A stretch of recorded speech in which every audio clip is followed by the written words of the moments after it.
नमस्कार, मैं कुसुम। आप देख रहे हैं खबर हरपन न्यूज। आइए नजर डालते हैं आज की कुछ खास सुर्खियों की ओर। सीएम हेल्पलाइन में आई शिकायतों की जांच कर रहे विवेचकों से एसपी अमित सांघी ने सीधे बात की। इस बैठक में एएसपी, सीएसपी व टीआई भी मौजूद थे। एसपी ने जांचकर्ता से पूछा कि शिकायतकर्ता क्यों संतुष्ट नहीं हो रहे हैं। करीब 100 शिकायतों की समीक्षा की। विवेचकों का कहना था कि शिकायतकर्ता सीएम हेल्पलाइन में शिकायत करने के बाद अपने अनुसार कार्रवाई कराना चाहते हैं। सीएम हेल्पलाइन में आई शिकायतों की जांच कर रहे विवेचकों से एसपी अमित सांघी ने सीधे बात की। इस बैठक में एएसपी, सीएसपी व टीआई भी मौजूद थे। एसपी ने जांचकर्ता से पूछा कि शिकायतकर्ता क्यों संतुष्ट नहीं हो रहे हैं। करीब 100 शिकायतों की समीक्षा की। विवेचकों का कहना है कि शिकायतकर्ता सीएम हेल्पलाइन में शिकायत करने के बाद अपने अनुसार कार्रवाई कराना चाहते हैं। कई शिकायतकर्ता एफआईआर कराने पर अड़े हैं, जबकि जांच में शिकायत के संबंध में आवेदन के खिलाफ साक्ष्य नहीं मिल रहे हैं। एसपी ने कहा कि सीएम हेल्पलाइन की शिकायत का निराकरण जांच में जो तथ्य सामने आए हैं उसके आधार पर किया जाए। दमोह नगर में अंबेडकर चौराहे पर विश्व हिंदू महासंघ द्वारा तांडव वेब सीरीज के विरोध में सैफ अली खान व फिल्म के डायरेक्टर का पुतला दहन किया गया। तांडव फिल्म का बहिष्कार कर फिल्म को बैन करने की मांग की गई। दमोह नगर में अंबेडकर चौराहे पर विश्व हिंदू महासंघ द्वारा तांडव वेब सीरीज के विरोध में सैफ अली खान व फिल्म के डायरेक्टर का पुतला दहन किया गया व तांडव फिल्म का बहिष्कार कर फिल्म को बैन करने की मांग की गई। वहीं कार्यकर्ताओं द्वारा बताया गया है कि देवी देवताओं को जो रोल में दिखाया जा रहा है, जिससे हिंदू धर्म के प्रति लोगों की भावनाओं को ठेस पहुंचती है एवं यह गलत है, जिससे हिंदू वर्ग काफी आहत है। वहीं आगामी समय में इस प्रकार की देवी देवताओं को लेकर फिल्म ना बनाने की अपील भी फिल्म निर्माताओं से की गई है। प्रदर्शन करने में बड़ी संख्या में विश्व हिंदू महासंघ के कार्यकर्ताओं की उपस्थिति रही। जो तांडव, उसमें हिंदू धर्म के प्रति सभी की भावनाओं को ठेस पहुंचा है और सभी से, जो ऐसी फिल्मों के निर्माता हैं, सभी से अनुरोध है ऐसी फिल्मों का निर्माण ना करें जिससे कि सभी हिंदू भावनाओं आहत हों।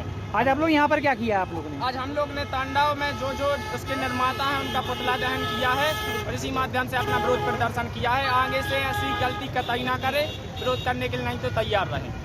बहुत कुछ हिंदू विरोधी तत्वों द्वारा तांडव नाम की फिल्म आई है, उसमें हमारे आराध्य प्रभु श्री राम जी के लिए अपशब्द बोले गए हैं और उनका अपमान किया गया है, जिससे सारा हिंदू समाज आक्रोश में है और सारा हिंदू समाज ऐसी हिंदू धर्म विरोधी फिल्मों का बहिष्कार करता है और ना इनकी रिलीज पर भी रोक लगाएंगे, कहीं रिलीज नहीं होने देंगे और आगे से जो भी हिंदू धर्म विरोधी फिल्में आएंगी उनका विश्व हिंदू महासंघ और सभी हिंदू संगठन खुलकर विरोध करेंगे। जय श्री राम। मैं भी सौदा कर सकता था, लेकिन मध्य प्रदेश की पहचान सौदे की राजनीति से नहीं होना चाहिए। शिवराज सिंह चौहान ने जब प्रदेश सौंपा था तो प्रदेश किसानों की आत्महत्या में नंबर 1, महिला शोषण में 1 नंबर था। हमने 15 माह के कार्यकाल में इस दाग को धो दिया। किसानों का कर्जा पहली किस्त में माफ किया। हमने क्या गुनाह किया? पेंशन बेरोजगारों की चिंता की तो मैंने कौन सा पाप किया? यह बात पूर्व मुख्यमंत्री कमलनाथ ने बुधवार को मुरैना के देवरी गांव में आयोजित किसान खाट पंचायत को संबोधित करते हुए कही। सौदा कर सकता हूं, लेकिन मध्य प्रदेश की पहचान सौदे की राजनीति से नहीं होना चाहिए। शिवराज सिंह चौहान ने जब प्रदेश सौंपा था तो प्रदेश किसानों की आत्महत्या में नंबर 1, महिला शोषण में भी 1 नंबर था। हमने 15 माह के कार्यकाल में इस दाग को धो दिया। किसानों का कर्जा पहली किस्त में माफ किया। हमने क्या गुनाह किया? पेंशन बेरोजगार की चिंता की तो मैंने कौन सा पाप किया? यह बात पूर्व मुख्यमंत्री कमलनाथ ने बुधवार को मुरैना के देवरी गांव में आयोजित किसान खाट पंचायत को संबोधित करते हुए कही। उन्होंने कहा कि जितने उद्योग धंधे लगे नहीं, उससे ज्यादा बंद हो गए। उद्योगपतियों का विश्वास उठ गया है, इसलिए कोई उद्योग लगाने के लिए राजी नहीं है। पूर्व मुख्यमंत्री कमलनाथ ने इस दौरान बुजुर्ग किसानों से पूछा कि कृषि कानून कैसा है, कुछ समझ में आ रहा है कि नहीं। इस पर किसानों ने कहा कि पढ़े लिखे बेटा बेटियों को नौकरी नहीं मिल रही है। कृषि कानून का सिर्फ हल्ला हो रहा है, यह अच्छा है या बुरा, किसानों के लिए कैसे फायदेमंद है, यह कोई समझने वाला नहीं है। किसान तैयार रहे आज़ादी की लड़ाई के लिए। कांग्रेस के वरिष्ठ नेता अजय सिंह ने कहा कि यदि तीनों कानून लागू हो गए तो किसान आज़ादी की लड़ाई के लिए तैयार रहे। भाजपा में नागपुर से सरकार चलती है, उनका एक ही कहना है कि देश पर राज के लिए गरीबी लाओ। अब जो किसान अपने पैरों पर खड़ा है उसको खत्म करने के लिए काले कानून लाए हैं भाजपा। किसान कहती है, लेकिन दिल्ली में किसानों की मौत हुई तो प्रधानमंत्री नरेंद्र मोदी के मन की बात में किसानों का जिक्र तक नहीं किया गया। खाद है, आप कहेंगे हमारे पास तो बीज और खाद नहीं है।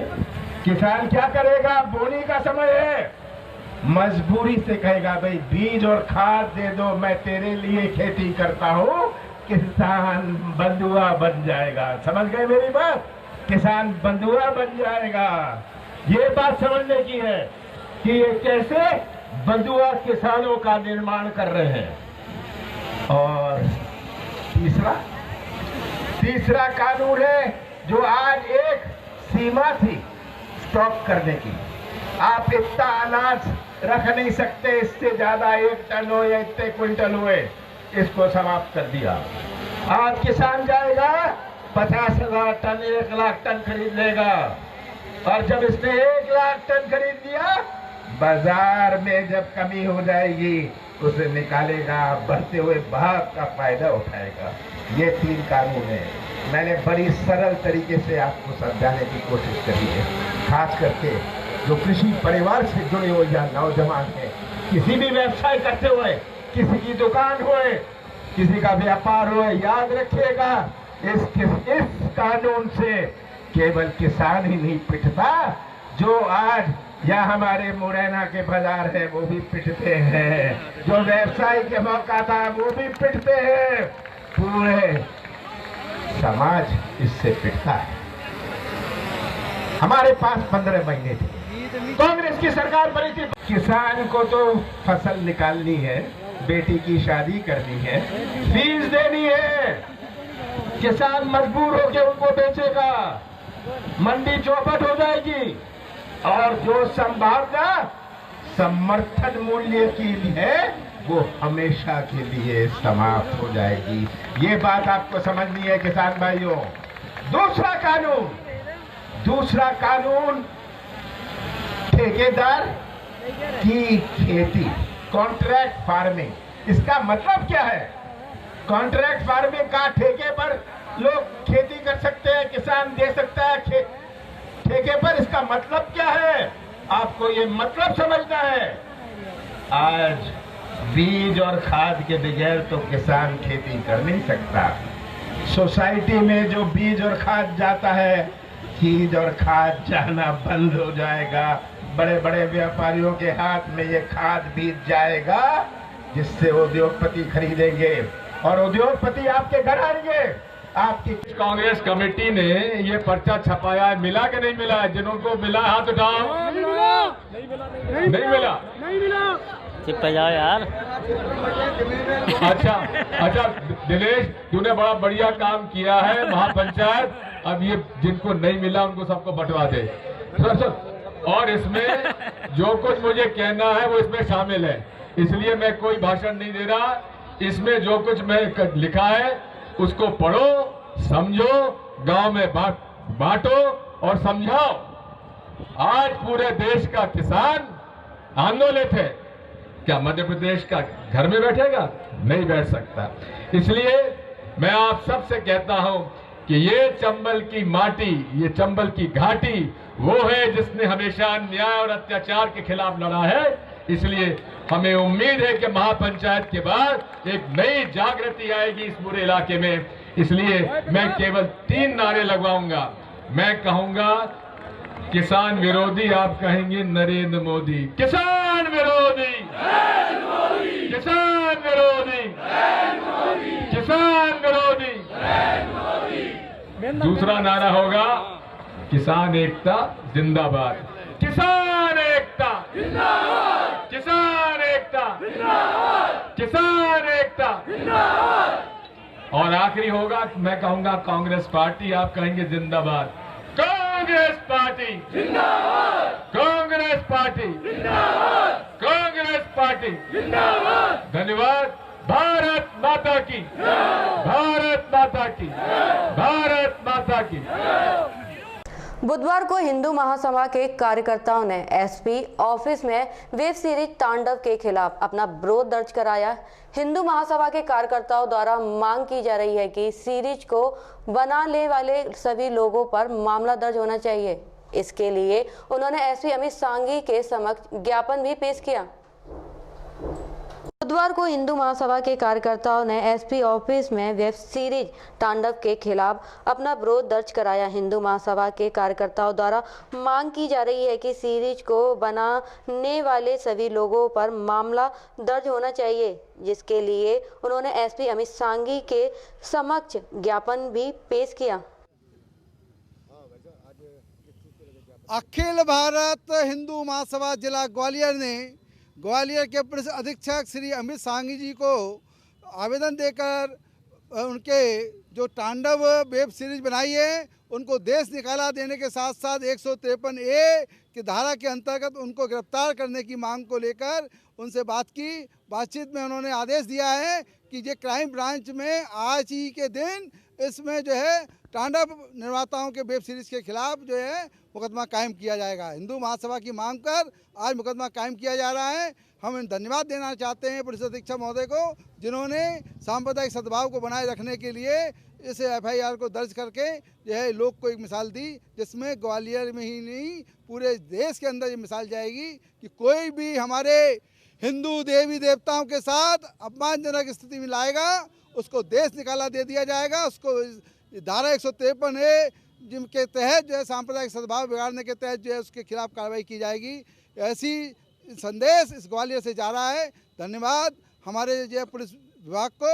और हमारा स्पष्ट कहना है यदि ग्वालियर में ऐसे लोग आएंगे वेब सीरीज के निर्माता तो उनका काला मुंह हिंदू महासभा हमारे विनोद जोशी, पवन गुप्ता जी, मनोज जाटव जी, हरिदास जी अग्रवाल जी के नेतृत्व में, आरती सूर्यवंशी के नेतृत्व में करेगी। ग्वालियर में गिरवाई क्षेत्र में गोकुलपुर पहाड़ियों पर शराब माफियाओं के खिलाफ कार्रवाई की गई। इनके कब्जे से करोड़ों रुपए की कीमत की सरकारी जमीन मुक्त कराई गई है और यहां से अवैध शराब भी पकड़ी गई है। शराब माफिया के खिलाफ पुलिस व प्रशासन ने अभियान तेज कर दिया है। गिरवाई क्षेत्र में गोकुलपुर पहाड़ियों पर शराब माफिया के खिलाफ कार्रवाई की गई। इनके कब्जे से करोड़ों रुपए कीमत की सरकारी जमीन मुक्त कराई गई है। शराब माफिया ने सरकारी जमीन पर मकान खड़े कर रखे थे। कलेक्टर कौशलेन विक्रम सिंह ने निर्देश पर SDM अनिल बनवारिया ने कार्रवाई को अंजाम देते हुए एक के बाद एक कर सारे मकान JCB की मदद से तोड़ दिए।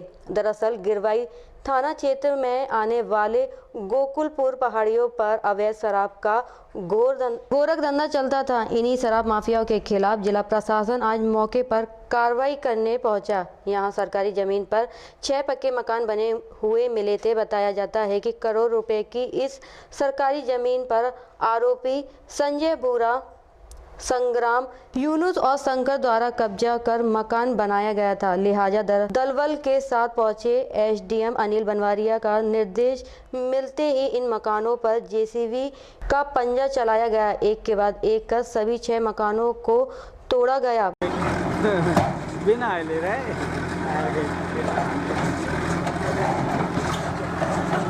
धर जाए बड़ी बाकी ये नुकसान नहीं करना था, मकान पकाना उनको जेल भेजना था उनको। अब होगी आपसे अगले बुलेटिन में मुलाकात। तब तक के लिए नमस्कार।